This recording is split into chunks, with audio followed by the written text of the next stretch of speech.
This message comes from Capella University. That spark you feel, that's your drive for more. Capella University's FlexPath learning format lets you earn your degree at your pace without putting life on pause. Learn more at capella.edu. Heads up, there'll be some film spoilers this episode.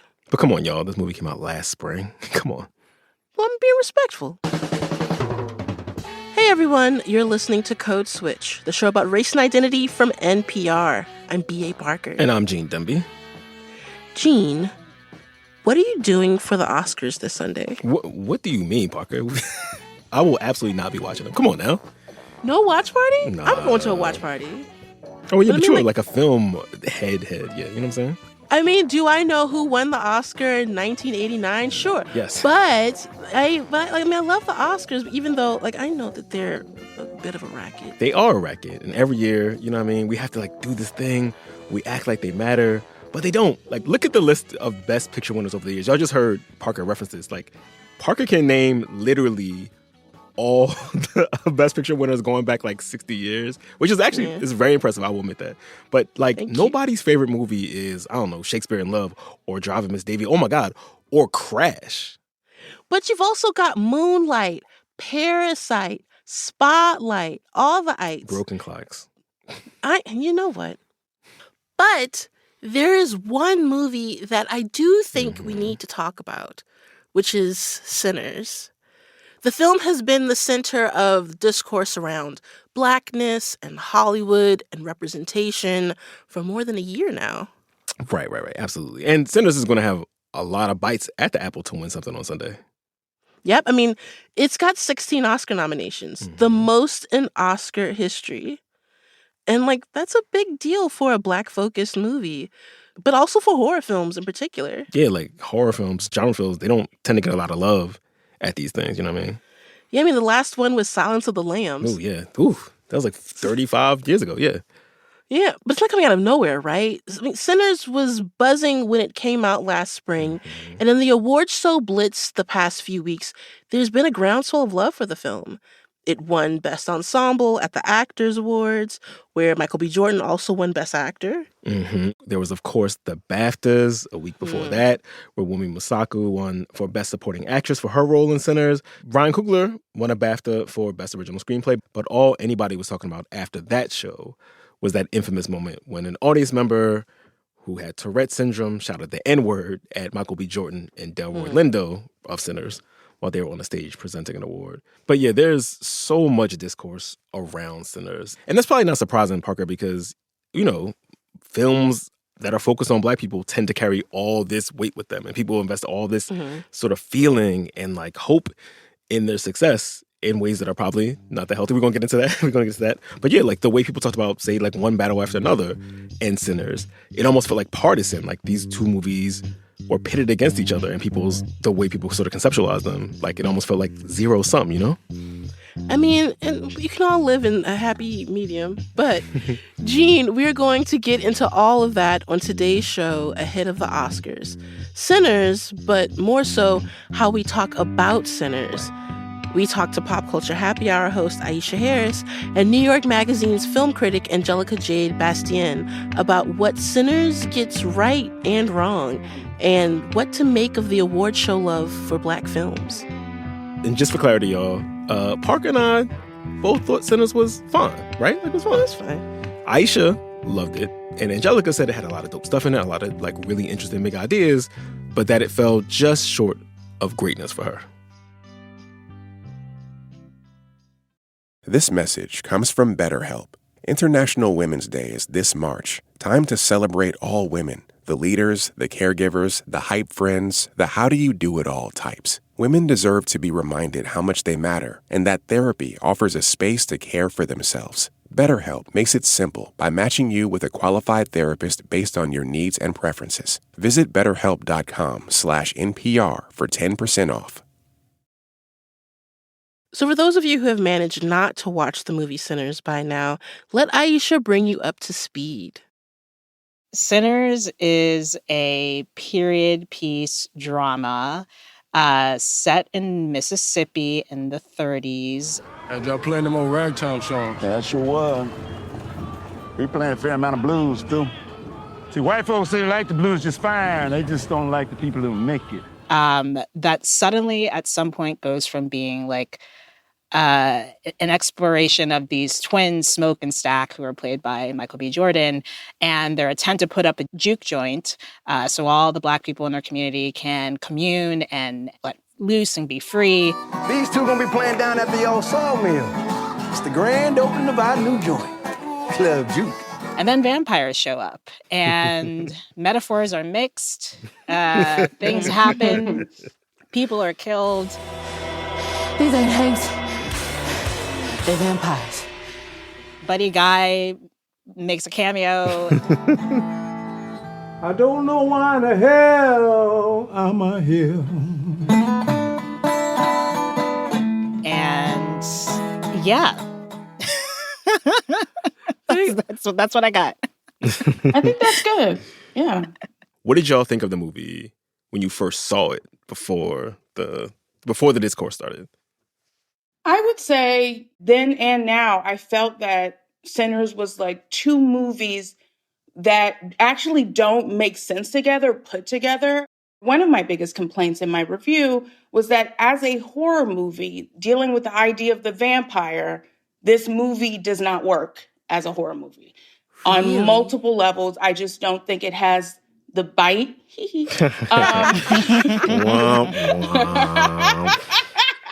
No, but for real, I just felt it didn't have a sort of spark it had when it was just exploring these characters as people.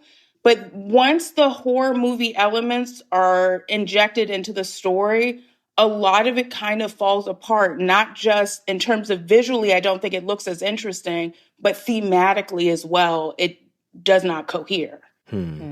Yeah. Aisha, what did you think?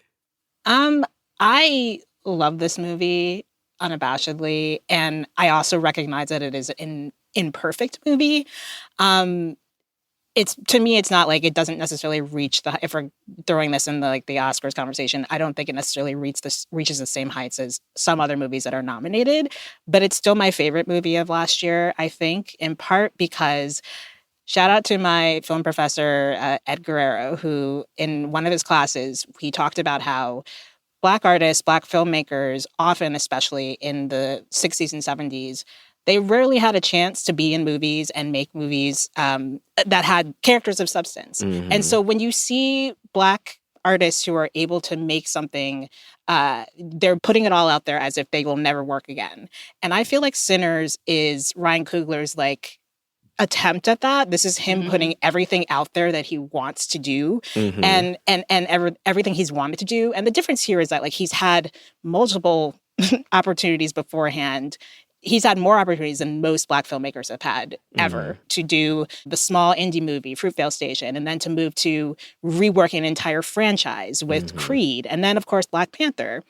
And now he's like, I'm going to make my personal piece. And there are going to be vampires. There are going to be religious overtones. There are going to be all of these little things. There are going to be twins. I like blues. We're going to have some blues in there. Yeah. We're going to have an entire, kind of didactic thesis statement in the form of a visual world of music and incorporate some things. And it doesn't necessarily all work, but vibe-wise, it works for me. And what I think it's trying to do is just admirable, and I give extra points often for filmmakers, even when they don't necessarily land the plane. If they take that leap, I give them more credit, and I think that's what he's doing here. Can we talk about this didactic thesis statement? Because I think the scene you're talking about is when they're in the juke joint. I had a friend who said she was moved to tears at that scene. I was like, oh, okay. So we had completely different experiences. So just if you haven't seen the movie, there's a scene when they're in the juke joint and they're all of the people are getting their lives. There are legends of people born with the gift of making music so true it can pierce the veil between life and death, conjuring spirits from the past and the future.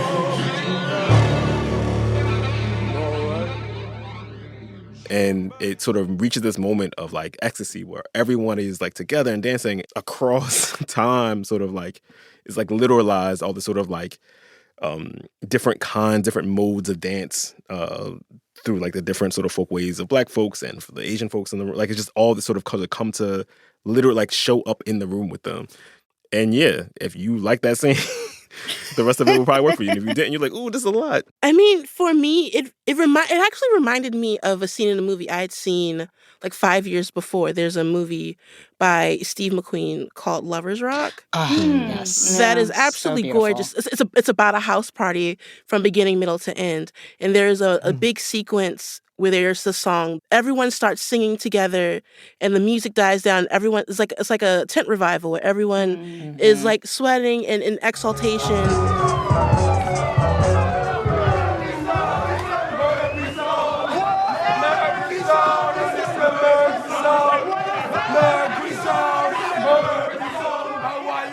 And I immediately thought of that, and I was like, this is a less subtle version of what I saw in Lovers Rock, of like Black people in community, other people in community needing to connect and what that connection can look like. But that's when I came to the realization I just don't think that Americans are good at subtlety. Okay. And But I'm subtlety sorry. is I'm sorry. Subtlety can be is not overrated, I inherently think, valuable. but- Yeah, Yes, exactly. I'm a big maximalist, so subtlety, and I'm a Southerner. So what is subtlety, He's right? like, let's What's the do too point of- much. But at I every will opportunity. say I'm a big fan of nuance, which is where you can do maximalism, but have enough texture to it that it doesn't feel like one note and overwhelming. My problem with that juke joint scene is on a thematic and like intellectual level, that really interests me. Like, oh, we're like really trying to like play around with the idea of ancestral practice and like the lineage of Black music coming from the Delta and expanding outward into the world. And then you make it the corniest thing imaginable. I think one thing I've been thinking about with Sinners on that level of, wow, it's so great to watch a filmmaker take a big swing. At least they're trying something. I think Sinners benefits from the fact that I think film itself is in its flop era, especially in this country. Like people are not trying. I'm like, am I gonna have to write y'all scripts? Because y'all need to get it together. It's not just the up and coming actors, it's the up and coming filmmakers. It's everything happening with AI. The industry is in a place that is really bad for art. So it's actually rare to see filmmakers actually do something, actually have a point of view, actually want to evoke an emotion from their audience.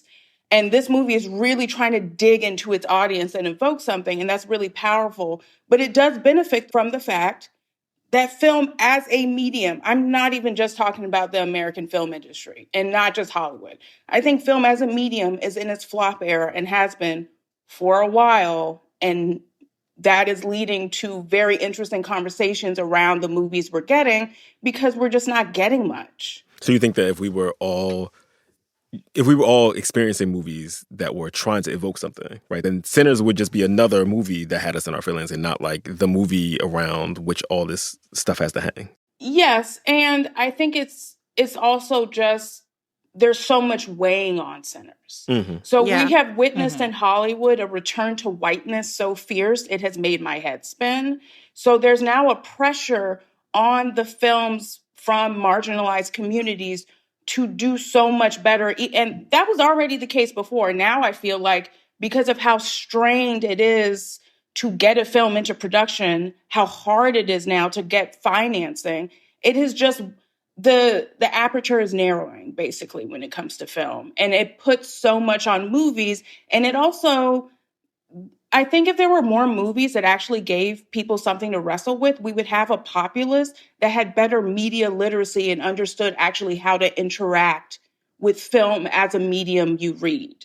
If you're not used to a movie actually asking anything of you, it can be hard to kind of know how to read it and like engage with it in a way that's like taking into account what the movie is actually doing and not what we need it or want it to do. I feel like with Sinners, particularly last year, it winds up as being all of this discourse and trying to break down each scene and like the significance of each. There's like everyone's putting in like their microscope to pull out, to extract something from the movie that sometimes is there, sometimes isn't there, sometimes literacy's not there, and you get some like really ignorant takes. Yeah. But what does Sinners do on a deeper level? Does it do anything on a deeper level? I will say one thing that Sinners is doing on a deeper level that I have been thinking about a lot, because I think it's important to place a movie into its larger context and not just look at it as like a thing onto itself, but something that exists in the culture. There's something very interesting to me about this era and like Black independent and Black American cinema in general over the last, let's say, 15 years. It's very interesting to me how much of it engages with the Black South. It's almost like a returning home and trying to figure out wounds that were never fully healed. And that aspect of Sinners, like reckoning with how much the South has given us, making an argument for the importance of this Black South and how diverse and weird and funky and revelatory it is. I think that aspect of the movie is really fascinating. Even if I still don't think it's going as deep as it could be, there's something about the movie, for better and for worse, that very much feels like Coogler in like a sandbox as a kid playing with things and putting a bunch of things together you wouldn't necessarily expect. And that like experimentation is very effervescent and fun. But I think sometimes it means that these larger considerations in the movie don't get a depth they deserve because there's just so much he has to handle with this narrative and so many threads. So I think just with the movie, I think it's handling a lot, but just doesn't fully, I keep coming back to the word cohere, but I think that's my problem with things. It's like things don't fit together as smoothly as they should. And I'm actually a big fan of like a rough-hewn movie. I'm a big fan of a movie that is actually kind of messy, but it's doing something that hits me emotionally. I think I will forgive a movie for a lot if I feel it's speaking to me on a very human level. The vibes are important. Like most of a movie's success is the vibe, really. It's like, do I like to sit in this world? But I think, you know, when we're having conversations about what Black film should be, I want more than just a vibe. I want to feel the full weight of these people's humanity. And I think a lot of what I felt is thanks to the actors more than what the script was allowing them to do. One of the things that I think about, and I don't feel like there has been, I haven't seen as much conversation about the religious aspect of this and how it sort of questions Christianity throughout the film, which is something I rarely see in a Black film. Like, this is one of my biggest pet peeves of Black Hollywood, generally speaking, is that like, we're all in on Christianity. Like, if Denzel wins an Oscar, he's gonna thank God first. And as someone who was not raised in a religious household and who does not consider themselves religious or even spiritual, I crave movies that at least attempt to like wrestle with the idea of Christianity within the Black experience. And I think the way this movie does that, especially through moments, obviously Stack and Smoke, I can't remember which, but one of them has like they're not very religious. And you have that whole scene with Annie and Smoke when they first get back together and she's talking about hoodoo, voodoo, and whatnot. How you know I ain't pray and work every route my grandmama taught me to keep you and that crazy brother of yours safe every day since you've been gone. And he's like, that none of that has actually saved, it didn't save the child that we were supposed to have. So why those roots ain't work on our baby then? Right. Exactly.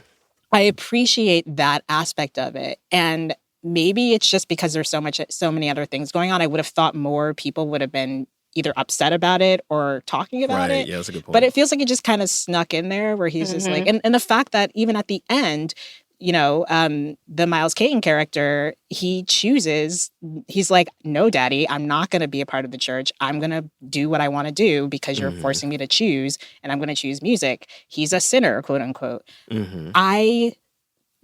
I like that, and I think there are ways it could have gone deeper on that level. And I think even seeing Annie at the end in the all white, and that kind of goes back to sort of a more religious aspect of this idea of the afterlife. But also, I just want more things. I want more movies that wrestle with this idea of Christianity and how it has and hasn't served Black people throughout all of history.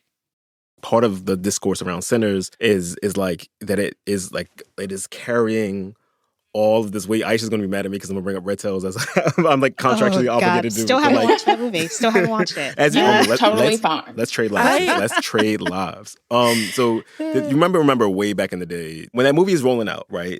Red Tails is a movie about the Tuskegee Airmen. It's a terrible movie, right? But like before it came out, George Lucas was making the rounds. He was doing his press, and he was like, look, these white Hollywood executives didn't want this to get made, right? And he was basically kind of not very subtly trying to do this like rallying of the troops. Like, hey, Black folks, y'all got to come out opening weekend and show them that Black movies deserve to be made in Hollywood. They literally organized events, like local cities organized events for going to. They did the same thing with Hidden Figures a few years Hidden later. Figures. Yeah. You got church But groups. Hidden Figures worked, though. I had to go on a church group. There's a church groups. Like Hidden Figures with my mama. Oh my God. It was like a but you treat this sort of commercial, like this is a Hollywood movie is being treated like this sort of political sort of activity, right? Like if you support even the language, support, not no, you go see the movie, support, even the language tells you about the way this like sort of position. And I think obviously like that was sort of the grossest way to do it, like the way that George was doing it. But like there's versions of this conversation with like the Halle Bailey Little Mermaid movie. Like, oh my God, do you see the people mad about a Black Ariel? Like y'all better show them. You know what I'm saying? It's this sort of thing that swirls around Black movies. And so even when you say something like I'm not trying to dog you. I'm just like it feels like all of these movies end up sort of carrying this sort of sometimes implicit, but sometimes very explicit weight of like the future of Black cinema in Hollywood rests on how well this movie does. And I think that's part of the conversation around whether Sinners wins a bunch of Oscars this year. Is like what does that tell you about the future of Black cinema? And I think that's like just too much for any one single movie. It is too much for any one movie. No movie can take on the burden of an entire people. All I ask for a Black film to be is to exist and be interesting, to leave some impression on me. When we come back, what Sinners winning an Oscar might mean and what it might not. Yeah, I really think if Sinners wins the Oscar for Best Picture, it is because of how Hollywood wants to see itself. That's coming up, y'all. Stay with us. This message comes from BetterHelp. This International Women's Day, let's celebrate the leaders, the caregivers, the hype friends. With all they handle, women need to care for themselves, and therapy's a great way to do that. Visit BetterHelp.com/NPR. Parker. Gene. Code Switch. And we've been talking to Aisha Harris of NPR's Pop Culture Happy Hour and Angelica Jade Bastién of New York Magazine about Sinners, or I guess we are discoursing about the discourse around Sinners. And Angelica said that she wishes the energy from Sinners' biggest, staunchest defenders would carry over to other films. One thing that sort of pisses me off with the Sinners discussion is like, you would think and hope that, okay, we're having these like really complex, sometimes absolutely ridiculous conversations about a Black movie, because obviously we care about, on some level, people care about the artistry. They want to see some Black movies and they want to talk about them. That's great. But can you guys also watch movies that aren't the ones that are getting the most heat? Like, what upsets me is just that this hasn't led to like a stunning curiosity into the history of Black independent cinema. Because a lot of times people will complain, well, we don't do this in movies and don't do that in movies for Black people. And I'm like, well, actually, I can point you to several movies that do, but you would actually have to want to look into that. Well, I also want to add, like, to this point, I'll just suggest one right now. Wunmi Mosaku, who is in Sinners, is also in a really great movie called His House, a horror movie that came out, 5-6 years ago. Yeah. Yeah. I also think, like, I also completely understand, and I agree with, like, no movie they can't have this much power. But at the same time, we are living in a moment where there's that, but then there's also, like, film people in general are trying to get people to go out and see movies, like go to the theater and see them. And I do think, like, one of the things that I at least appreciate about the Sinners discourse, as it were, is the fact that it encouraged people to actually go to a theater. Now, is it leading them to other movies? Not necessarily, but that could have been the case 20 years ago. Like, I don't think that's really changed because most people have I'm sorry to say it, they have very basic tastes in movies, or they don't go to the movies very often. They don't, like, it's not part of their regular diet or consumption or how they entertain themselves. One thing that I try to grapple with the discussion of Sinners, with like, Coogler right now is like the golden boy with, something that makes me uncomfortable is there's this like penchant for exceptionalizing like one Black filmmaker every like 8 years. I mean, before this, you had like Jordan Peele, who won the Oscar for original screenplay for Get Out, and now Ryan Coogler is up for original screenplay for There's like a for little Sinners. Barry Jenkins moment in there somewhere. That was adapted. That was different. But like, but also like Barry Jenkins, there is like this need. There can only be one at a time. There's only allowed to be like one exceptional Black filmmaker every 8 years. What do you do with that cachet? I've found that there's so much Black filmmaking that's happening and has been happening for the last like 10, 15 years especially. And yes, there's only one or two who get anointed every once in a while. And I would throw Ava DuVernay in there also briefly around the time of Selma and 13th documentary. And maybe even Once Upon a Time, right? Even as much as it didn't work, it was a big deal. Yeah, that was rough. That was, but I think it's like my job as a critic is to try and point people toward the other movies that Black filmmakers are making. And I think there are some, like I think about Boots Riley, who has a movie coming out that I'm so excited about. Like, there's a lot of filmmaking that's happening. Zola, which I think is a great movie, Genix Abroad. Like, there are really, really exciting filmmakers who are doing weird stuff and doing things that are not necessarily mainstream. And that's kind of, I take that as a challenge of like, okay, I want to highlight these people, and whoever finds it, finds it. Like, I don't think I'm as down on filmmaking as Angelica is at this point. Like, I do think there's a lot that excites me, but I also understand that you do have to dig deeper to find that stuff. Yeah. It is not easy to find it. And, especially with streaming and everything, it's just gotten really difficult and overwhelming. And I understand that sentiment, and I hope people are more curious than I think they are. Yeah, as much as I feel like film as a medium is in its flop era, which I know is a very bold statement, there are still obviously movies every year that I'm really taken with. A couple years ago, there was this really amazing French movie directed and written by Alice Diop called Saint Omer. Yes. And so I good. think the way it handles madness and motherhood and immigration is stunning. Like, it's one of the most striking films I've seen in the last few years. And so there's just so much territory that has yet to be touched by Black filmmakers. I think the one thing that excites me is that there is so much left to do. There's so much left to explore. And I hope, the conversation around Sinners just makes people a little bit more curious about what film can do. And maybe that'll lead them to finding a movie like Saint Omer or All Dirt Road's Taste of Salt. That's like a stunning, gorgeous poem of a movie. There's just so much film can do.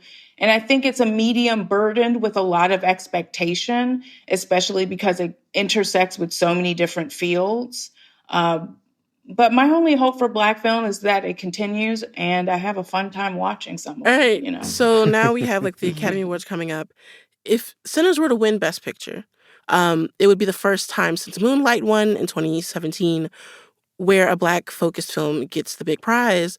What would be the significance if it wins, or would there be?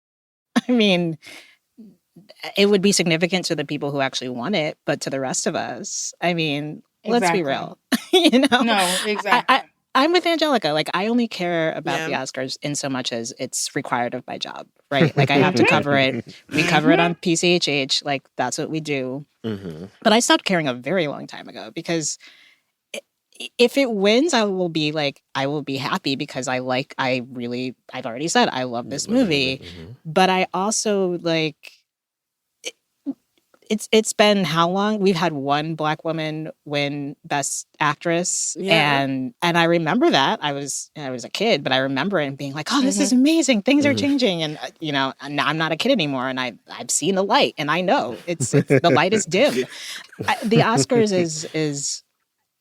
is such a nothing burger in terms of like, yes, it's nice to see that like every once in a while a movie that never would have won 20 years ago can do that. I think of Moonlight, obviously, but also Everything Everywhere All at Once. Like, but then there's always a Green Book, and there's just so many other factors that are involved because they're ranked choice void. Like you can't even really. Whoever wins is like who campaigns the best and also managed to rank in the like just enough to get there. And predicting these things it's a fool's errand. I have to do it, but it's like why it doesn't actually matter.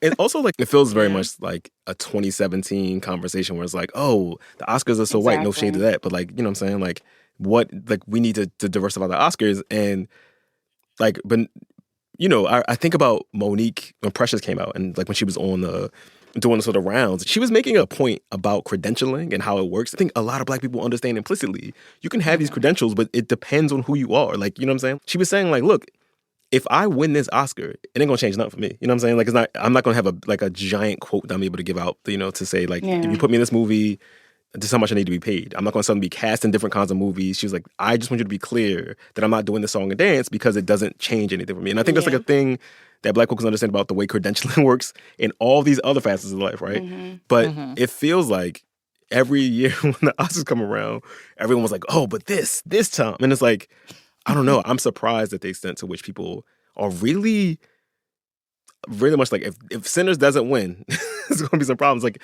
if Sinners doesn't win, it don't tell you nothing.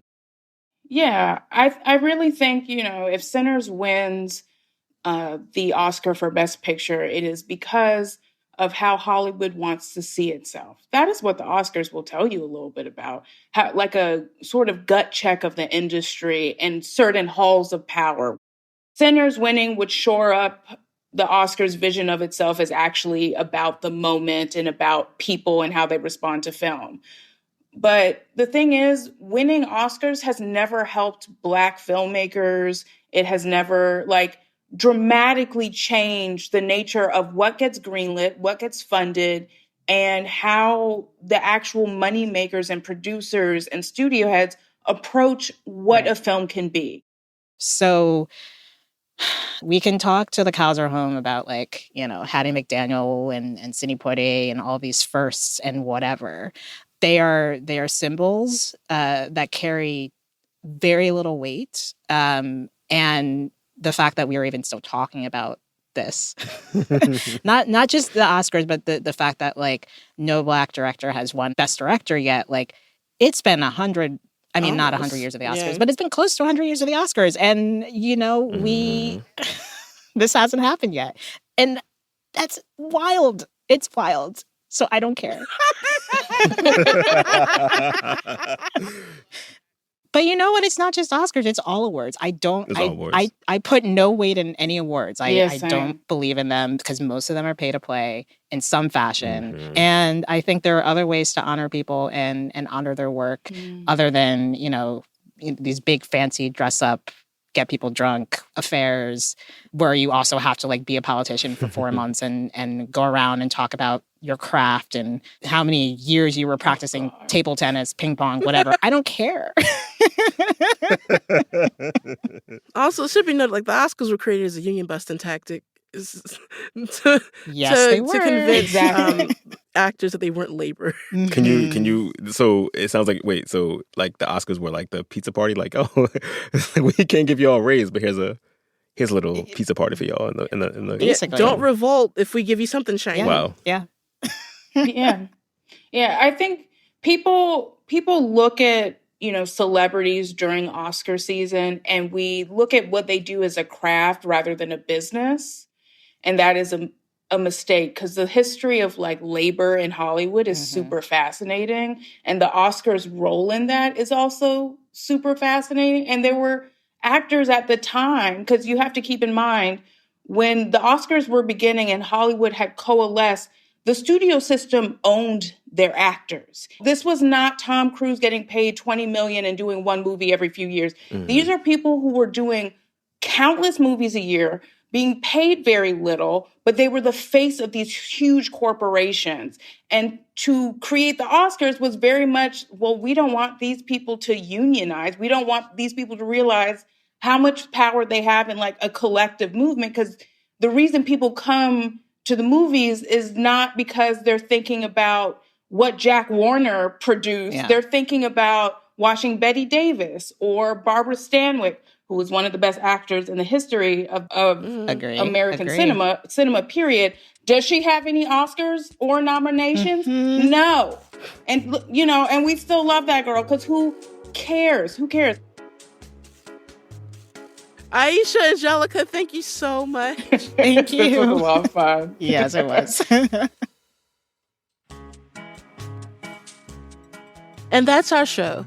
You can follow us on Instagram at NPR Code Switch. If email is more your thing, ours is codeswitch@npr.org. And subscribe to the podcast on the NPR app or wherever you get your podcasts. You can also subscribe to the Code Switch newsletter by going to npr.org/Code Switch newsletter. And just a reminder, y'all, that signing up for Code Switch Plus is a great way to support our show and to support public media. You may have heard we need your help. And you get to listen to every episode of our show and other NPR shows sponsor-free. So please go find out more at plus.npr.org/Code Switch. This episode was produced by Xavier Lopez. It was edited by Dahlia Mortada and Leah Donnella. Our engineer was Jimmy Keeley. And we would be remiss, of course, if we did not shout out the rest of the Code Switch Massive. That's Christina Kala, Jess Kung, and Yolanda Sangweni. I'm Gene Demby. I'm B.A. Parker. Be easy, y'all. Hydrate.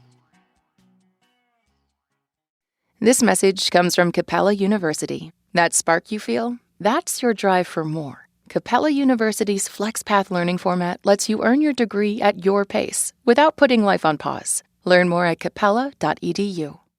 This message comes from Kachava. Sometimes you crave a treat while prioritizing your wellness goals. Kachava's newest coffee flavor is the perfect treat. This all-in-one nutrition shake delivers bold flavor from decaffeinated Brazilian beans with 25 grams of protein, 6 grams of fiber, greens, and more. Treat yourself to the flavor and nutrition your body craves. Go to Kachava.com and use code NPR. New customers get 15% off their first order.